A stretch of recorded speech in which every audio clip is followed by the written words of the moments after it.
কথাগুলো আজকে স্বীকৃতি বেরোচ্ছে, আজকে স্বীকৃতি বেরোতে বলবো যে এটা খুব দুঃখজনক। আমরা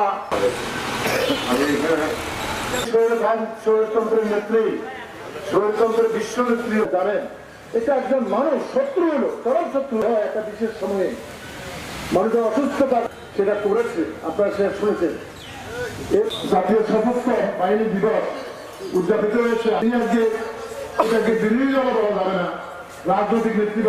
আজকে ওদের সেনাবাহিনী সেনাকুঞ্জে এলাকা এবং যে নৌবাহিনী প্রধান বিমানবন্দর প্রটোকল পায় না, যেটা এখন খাবার জায়গায় যে প্রটোকল হুইল চেয়ারে বলে ওনাদের সে হুইল চেয়ার গুলো ঠেলে ফেলে সরকারি কোনো পরবর্তী পথ নাই, কিন্তু দেখা যাচ্ছে আমরা সেটা আন্তরিকতার কারণ সে জাতির যখন আজকে কারণ এখানে বলেছে আমি সুযোগ পাইলে আমি দেখাই থাকবো নাই, এটা বড় স্বীকৃতি আর আশা করার কথা না।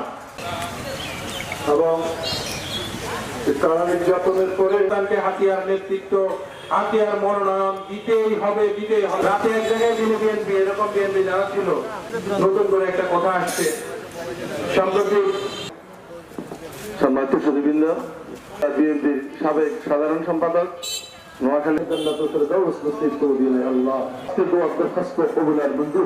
প্রত্যেকের হাজত গুলা পূরণ করে দিন মাওলা। ও সাল্লাল্লাহু